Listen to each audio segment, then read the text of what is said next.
ಇದು ವಿಜಯನಗರ ಅರಸರ ವಂಶ ವೃಕ್ಷಾವಳಿ ಫ್ಯಾಮಿಲಿ ಟ್ರೀ ಅಂತ ಹೇಳ್ತೀವಲ್ಲ ಹಾಗೆ ಇಲ್ಲಿ 4 ವಂಶ ಆಳ್ವಿಕೆ ಆಗುತ್ತೆ. ಸಂಗಮ, ಸಾಳವ, ತುಳುವ, ಅರವಿಡು ಅಂತೇಳಿ.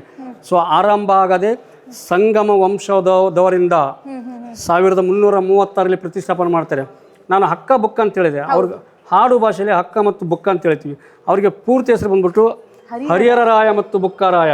ಸೊ ಕಂಪಣ್ಣ ಮಾರಪ್ಪ ಮುದ್ದಪ್ಪ. ಸೊ 1ನೇ ಪ್ರೌಢ ದೇವರಾಯ 14ನೇ ಶತಮಾನದಲ್ಲಿ ಗೋಪುರ ನಿರ್ಮಾಣ ಮಾಡಿರ್ತಕ್ಕಂಥದ್ದು. ಉಲ್ಟಾ ಗೋಪುರ ಕಳಿಸಲು ಇವರ ಒಂದು ಕಾಲದಲ್ಲಿ ನಿರ್ಮಾಣ ಆಗಿರ್ತಕ್ಕಂಥದ್ದು. ಸೊ ಇವರ ಒಂದು ಕಾಲದಲ್ಲಿ ಇರಿಗೇಷನ್ ನೀರಾವರಿ ಡಿಪಾರ್ಟ್ಮೆಂಟ್ ಕಂಡುಹಿಡಿತಾರೆ. ಸೊ ನದಿಯಿಂದ ದೊಡ್ಡ ಕಾಲುವೆ ಚಿಕ್ಕ ಕಾಲುವೆ ಅಲ್ಲಿಂದ ಜಮೀನಿಗೆ ತೊಗೊಂಡು ಹೋಗುವ ಇವರ ಒಂದು ಕಾಲದಲ್ಲಿ 14th ಸೆಂಚುರಿಲಿ 14ನೇ ಶತಮಾನದಲ್ಲಿ ಕನ್ನಡದ ಬಗ್ಗೆ ಜಾಗೃತಿ ಮೂಡಿಸ್ತಾರೆ. ಕನ್ನಡ ಮಾತಾಡಲೇಬೇಕು ಅಂತೇಳಿ. ಸೊ ಈ 4 ವಂಶದಲ್ಲಿ ಜಾಸ್ತಿ ಹೈಲೈಟ್ ಆಗಿದೆ ತುಳು ವಂಶದವರು. ಇದು ತುಳು ಅಂದರೆ ಮಂಗಳೂರು, ಬಟ್ ಇದು ತುಳುವ. ಸೊ ತುಳುವ ಇದು ಮೂಲತಃ ಆಂಧ್ರದವರೆಲ್ಲ ವಲಸೆ ಬಂದಿರ್ತಾರೆ. ಸೊ ಕೃಷ್ಣ ದೇವರನ್ನ ತಂದೆ ಹೆಸರೇ ನರಸನಾಯಕ. ಇವ್ರು ಮುಂಚೆ ಎಲ್ಲಿ ಕೆಲಸ ಮಾಡ್ತಾಯಿದ್ರು ಅಂದರೆ ಜಾಬ್. ಸಾಳು ವಂಶದಲ್ಲಿರ್ತಕ್ಕಂಥ ಇಮ್ಮಡಿ ನರಸಿಂಹನ ಕಾಲದಲ್ಲಿ ಸೇನಾಧಿಪತಿ ಕಮಾಂಡರ್ ಆಗಿ ಕೆಲಸ ಮಾಡ್ತಾ ಇರ್ತಾರೆ. ಸೊ ಕಾರಣಾಂತರದಿಂದ ಇವ್ರದ್ದು ಡೈನೆಸ್ಟಿ ಮುಗಿದೋಗುತ್ತೆ, ಅವನತಿ ಹೊಂದುತ್ತೆ. ಸೊ ನರಸನಾಯಕ ಅಲ್ಲಿಂದ ಇಲ್ಲಿ ಬಂದು ಒಂದು ವಂಶ ಕಾಡ್ತಾರೆ, ತುಳು ವಂಶ ಅಂತೇಳಿ ಹೆಸರಿಡ್ತಾರೆ. ನರಸನಾಯಕ ಮೇನ್ ಮಹಾರಾಜ ಆಗ್ತಾನೆ. ನರಸನಾಯಕನಿಗೆ 3 ಜನ ಹೆಂಡಂದಿರು.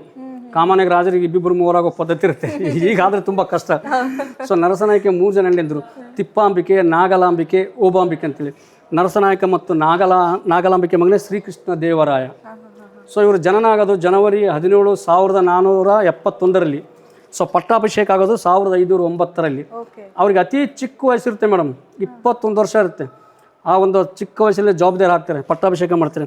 21 ವರ್ಷ ಆಡಳಿತ ಮಾಡ್ತಾರೆ. ಸೊ 21 ವರ್ಷದಲ್ಲಿ ಇವರೊಂದು ಕಾಲದಲ್ಲಿ ಚೈನೀಸು, ಫ್ರೆಂಚು, ಡಚ್ಚು, ಮಂಗೋಲಿಯನ್ಸ್ ಯುದ್ಧದ ಕುದುರೆಗಳು ತಂದು ಕೊಡ್ತಾ ಇರ್ತಾರೆ. ಸೊ ಮಾರಾಟ ಮಾಡಲಿಕ್ಕೆ. ಸೊ ಅವರಿಗೆ ಕಾಟನ್ ಪದಾರ್ಥ, ಸಾಂಬಾರು ಪದಾರ್ಥ ಸಿಗ್ತಾ ಇರಲ್ಲ. ಅದು ನಮ್ಮ ದಕ್ಷಿಣ ಭಾರತ ಅಂದರೆ ತಮಿಳುನಾಡು, ಕೇರಳ, ಆಂಧ್ರ ಪ್ರದೇಶ ತುಂಬ ಬೆಳಿತೀವಿ. ಇಲ್ಲಿಂದನೇ ತೊಗೊಂಡು ಹೋಗ್ತಾಯಿದ್ರು. ವಸ್ತು ವಿನಿಮಯ ಆಗ್ತಾಯಿತ್ತು, ಬಾಟಮ್ ಸಿಸ್ಟಮ್ ಆಗ್ತಾಯಿತ್ತು. ಕೆಲವರು ವರಹನ ತೊಗೊಂಡು ಹೋಗ್ತಾಯಿದ್ರು. Varaha means gold coin. So ಚೀಲದಲ್ಲಿ ಕಟ್ಟಿಂಗ್ ಕೊಡ್ತಾರಲ್ಲ, ಅದು ವರಹ ಅಂತ ಹೇಳ್ತೀವಿ. ಸೊ ಆ ವರಹನ ತೊಗೊಂಡು ಹೋಗ್ತಾಯಿದ್ರು. ನಾರ್ಮಲಾಗಿ ಸಾಂಬಾರು ಪದಾರ್ಥ, ಕಾಟನ್ ಪದಾರ್ಥ ತಗೊಂಡು ಹೋಗ್ತಾಯಿದ್ರು.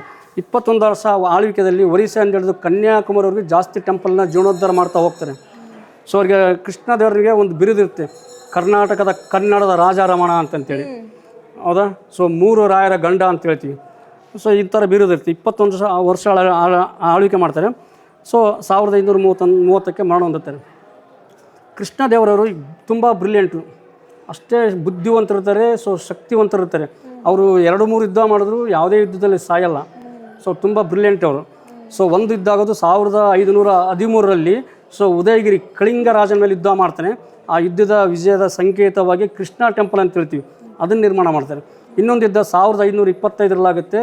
ಸೊ ಆ ಯುದ್ಧದಲ್ಲಿ ವಿಜಯದ ಸಂಕೇತವಾಗಿ ವಿಜಯ ವಿಠ್ಠಲ ದೇವಸ್ಥಾನ ನಿರ್ಮಾಣ ಮಾಡುತ್ತಾರೆ. ಸೊ 1525ರಲ್ಲಿ ರಾಜ ಗಜಪತಿ ರುದ್ರ ಪ್ರತಾಪ್ ಅಂತೇಳಿ ಒರಿಸ್ಸಾ ರಾಜ, ಅವ್ರ ಮೇಲೆ ಯುದ್ಧ ಮಾಡ್ತಾರೆ. ಬಟ್ ಯಾವುದೇ ಯುದ್ಧದಲ್ಲಿ ಸಾಯಲ್ಲ. ಬಟ್ ಇವ್ರು ಯಾಕೆ ಹೋಗ್ತಾರೆ ಅಂದರೆ ಕೃಷ್ಣ ದೇವರಿಗೆ ಒಬ್ಬ ಮಗ ಇರ್ತಾನೆ, ತಿರುಮಲ ರಾಯ ಅಂತೇಳಿ. ಆ ಮಗುವಿಗೆ 9 ವರ್ಷ ಇರುತ್ತೆ. ಸೊ ಬಹುಮನಿ ಇಲ್ಲ ಇವ್ರು ಬೇರೆ, ಅವರು ತಿರುಮಲ ರಾಯ, ಇವರು ತಿರುಮಲ ದೇವರಾಯ ಬೇರೆ. ಸೊ ಮಗುವಿಗೆ ತಿನ್ನೋ ಆಹಾರದಲ್ಲಿ ಬಹುಮನಿ ಸುಲ್ತಾನರು ಮೋಸದಿಂದ ತಿನ್ನೋ ಆಹಾರದಲ್ಲಿ ವಿಷ ಹಾಕ್ತಾರೆ. ವಿಷದ ಆಹಾರ ತಿಂದ ಮಗು ಮರಣ ಹೊಂದುತ್ತೆ. ಸೊ ಇರೋ ಮಗ ಸತ್ತೋರ್ನಲ್ಲ ಅಂತೇಳಿ ಚಿಂತೆ ಮಾಡಿ ಕೊರಗಿ ಸತ್ತು ಹೋಗ್ತಾರೆ. ಅವ್ರಿಗೊಂದು ರೋಗ ಬರುತ್ತೆ, ಸ್ಕಿನ್ ಡಯಾಲಿಸಿಸ್ ರೋಗ ಅಂತ ಹೇಳ್ತೀವಿ, ಸಿಡುಬು ರೋಗ ಅಂತ ಹೇಳ್ತೀವಿ ಕಾಮನ್ ಆಗಿ. ಸೊ ಆ ರೋಗ ಬಂದರೆ ಮನುಷ್ಯ ಕುರುಪಿ ಆಗ್ತಾನೆ. ಸೊ ಹಾಗಾಗಿ ಅರಮನೆ ಬಿಟ್ಟು ಹೊರಗಡೆ ಬರಲ್ಲ, ಅಲ್ಲೇ ಅರಮನೆಯಲ್ಲಿ ಕುಳಿತುಕೊಂಡು ಚಿಂತೆ ಮಾಡ್ತಾ ಮರಣ ಹೊಂದುತ್ತಾರೆ. 21 ವರ್ಷ ಆಡಳಿತ ಮಾಡ್ತಾರೆ. ಇವರು ಒಂದು ಕಾಲದಲ್ಲಿ ಪರ್ಷಿಯನ್ ರಾಯಭಾರಿ ಅಬ್ದುಲ್ ರಜಾಕ್, ಡೊಮಂಗ್ಯೋಪೇಸ್, ನಿಕೋಲೋ ಕೊಂಟಿ, ಆಮೇಲೆ ರಾಬರ್ಟ್.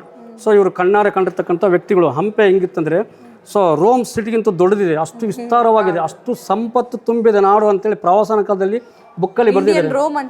ಇಂಡಿಯನ್ ರೋಮ್ ಅಂತ ಹಂಪೆಯನ್ನು ಕರೀತಾರೆ. ಸೊ ಇವರ ತರುವಾಯ ಕೃಷ್ಣದೇವರ ಮರಣ ಹೊಂದಿದ ಮೇಲೆ ಇವರ ತರುವಾಯ ಬರೆದ ಅರವಿಡು ವಂಶ.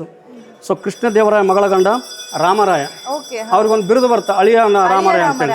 ಅಳಿಯ ರಾಮರಾಯ ಮೀನ್ಸ್ ನಾವು ಕಾಮನ್ ಆಗಿ ನಮ್ಮ ಮಗಳನ್ನ ಕೊಟ್ಟು ಅಳಿಯನ್ನ ಮನೇಲಿ ಇಟ್ಕೊಳ್ತೀವಲ್ಲ, ಯಾರಾದ್ರೂ ಕೇಳಿದ್ರೆ ಮನೆ ಅಳಿಯ ಅಂತ ಹೇಳ್ತೀವಲ್ಲ, ಹಂಗೆ ಅಳಿಯ ರಾಮರಾಯ ಅಂತ ಬಿರುದು ಬರುತ್ತೆ. ಸೊ ಅಳಿಯ ರಾಮರಾಯನಿಗೂ ಮತ್ತು ಬಹುಮನಿ ಸುಲ್ತಾನರಿಗೂ ಯುದ್ಧ ಆಗುತ್ತೆ 1565ರಲ್ಲಿ. ಸೊ ಈಗಿರ್ತಕ್ಕಂಥ ವಿಜಯಪುರ ಜಿಲ್ಲೆ ಇದೆಯಲ್ಲ, ಸೊ ಅಲ್ಲಿ ರಕ್ಕಸಾಗಿ ತಂಗಡಿಗೆ ಅಂತ ಒಂದು ಊರು, ಎರಡು ಊರು ಬರುತ್ತೆ. ಆ 2 ಊರಿನ ಮಧ್ಯದಲ್ಲಿ 3 ತಿಂಗಳ ಕಾಲ ಯುದ್ಧ ಮಾಡ್ತಾರೆ. ಆ ಯುದ್ಧಕ್ಕೆ ಇನ್ನೊಂದು ಹೆಸರೇ ತಾಳಿಕೋಟೆ ಕದನ. ಸೊ ಬಹುಮನಿ ಸುಲ್ತಾನ್ ಅಂದರೆ ಯಾರು? ಬೀದರ್, ಬಿಜಾಪುರ್, ಗೋಲ್ಕೊಂಡ್, ಅಹಮದ್ ನಗರ್, ಬರೀದ್ ಶಾಹಿ, ನಜೀರ್ ಶಾಹಿ, ಕುತುಬ್ ಶಾಹಿ, ಅಲಿ ಆದಿಲ್ ಶಾಹಿ ಈ 4 ಜನ ಒಟ್ಟಾಗಿ ಯುದ್ಧ ಮಾಡ್ತಾರೆ. ರಾಮರನ್ನ ರಣರಂಗದಲ್ಲಿ ಸೋಲ್ಸಲ್ಲ, ಸಾಯಿಸಲ್ಲ. ಸೊ ನಮ್ಮ ಹಿಂದೂ ಸಂಪ್ರದಾಯದ ಪ್ರಕಾರ ಸೂರ್ಯಾಸ್ತ ಆದಮೇಲೆ ಖಡ್ಗ ಮುಟ್ಟಲ್ಲ. ಸೊ ವಿಶ್ರಾಂತಿ ಮಾಡಲಿಕ್ಕೆ ಸೊ ರಾಮರಾಯ ಟೆಂಟಲ್ಲಿ ಮಲಗಿರುವಾಗ ಈ 4 ಜನ ಬಹುಮನಿ ಸುಲ್ತಾನರು ಒಟ್ಟಾಗಿ ಡಿಸ್ಕಸ್ ಮಾಡಿ ಮಾತಾಡಿಕೊಂಡು ಮಲಗಿರುವ ವ್ಯಕ್ತಿಯನ್ನು ಶಿರಚ್ಛೇದನ ಮಾಡ್ತಾರೆ. ಮೋಸದಿಂದ ಕುತಂತ್ರ ಮೋಸದಿಂದ ಸೊ ಶಿರಚ್ಛೇದನ ಮಾಡಿ ಅವರ ಒಂದು ಕುತ್ತಿಗೆ ಭಾಗವನ್ನು ಈಟಿ ಬರ್ತಲ್ಲ, ಈಟಿಗೆ ಚುಚ್ಚಿಬಿಟ್ಟು ಹಬ್ಬ ಮಾಡ್ತಾರೆ. ವಿಜಯನಗರ ಪತನ ಮಾಡಿದೀವಿ ಅಂತೇಳಿ ಖುಷಿಯಿಂದ ಹಬ್ಬ ಮಾಡ್ತಾರೆ ಬಿಜಾಪುರ ಜಿಲ್ಲೆಯಲ್ಲಿ. ಅಲ್ಲಿ ಹಬ್ಬ ಮಾಡಿ ಅಲ್ಲಿಂದ ಹಂಪಿಗೆ ಬರ್ತಾರೆ. ಸೊ ಹಂಪಿಗೆ ಬಂದು 24x7 6 ತಿಂಗಳ ಕಾಲ ಲೂಟಿ ಮಾಡ್ತಾರೆ ಹಂಪಿಯನ್ನು. 6 ಮಂತ್ 6 ತಿಂಗಳ ಕಾಲ ಲೂಟಿ ಮಾಡ್ತಾರೆ. ಇಲ್ಲಿರ್ತಕ್ಕಂಥ ಚಿನ್ನ ಮುತ್ತು ರತ್ನ ಎಲ್ಲ ದೋಚ್ತಾರೆ. ಆನೆ ಮೇಲೆ, ಒಂಟೆ ಮೇಲೆ, ಕುದುರೆ ಮೇಲೆ ದೋಚದ ಅಷ್ಟೇ ಅಲ್ಲದೆ ಇಲ್ಲಿರ್ತಕ್ಕಂಥ ಕೆಲವೊಂದು ದೇವಸ್ಥಾನಗಳನ್ನ ಹಾಳು ಮಾಡಿದ್ದಾರೆ, ಒಡೆದು ಹಾಕಿದ್ದಾರೆ. ನಿಮಗೆ ಮೈಸೂರಲ್ಲಿ ಪ್ಯಾಲೇಸ್ ಕಣ್ಣಿಗೆ ಕಾಣಿಸುತ್ತೆ, ಹಂಪಿನಲ್ಲಿ ಯಾವುದೇ ರೀತಿ ಪ್ಯಾಲೇಸ್ ಕಣ್ಣಿಗೆ ಕಾಣಿಸಲ್ಲ. ಸೊ ಪ್ಯಾಲೇಸ್ ಇವರು ಯಾವ ರೀತಿ ನಿರ್ಮಾಣ ಮಾಡಿಕೊಂಡಿದ್ರು ಅಂದರೆ ಹಂಪಿಯ ಪರಿಸರಕ್ಕೆ ಅನುಗುಣವಾಗಿ. ಸೊ ಇಲ್ಲಿ ಬಿಸಿಲು ಜಾಸ್ತಿ ಇರೋದ್ರಿಂದ ಬೇಸ್ಮೆಂಟ್ ಪಾಯ ಅಂತ ಹೇಳ್ತೀವಲ್ಲ, ಕಲ್ಲಾಗಿರುತ್ತೆ. ಮೇಲ್ಭಾಗದಲ್ಲಿ ಸ್ಟ್ರಕ್ಚರ್ ಬಂದ್ಬಿಟ್ಟು ರಕ್ತ ಚಂದನ ಮರ, ತೇಗದ ಮರ, ಸೊ ಶ್ರೀಗಂಧದ ಮರ ಹಾಕಿ ನಿರ್ಮಾಣ ಮಾಡ್ತಕ್ಕಂಥದ್ದು. ಬೆಂಕಿ ಇಟ್ಟಾಗ ಎಲ್ಲ ಬರ್ನ್ ಆಗಿದೆ, ಸುಟ್ಟೋಗಿದೆ. ಸೊ ಹಾಗಾಗಿ ಹಂಪಿನಲ್ಲಿ ಪ್ಯಾಲೇಸ್ ಬೇಸ್ಮೆಂಟ್ ಮಾತ್ರ ಕಾಣಿಸುತ್ತೆ, ಪ್ಯಾಲೇಸ್ ಕಾಣಿಸಲ್ಲ. ಸೊ ಇಷ್ಟೆಲ್ಲ ಆದಮೇಲೆ ಮೇನ್ ಮಹಾರಾಜ ಮರಣ ಹೊಂದಿರ್ತಾನೆ.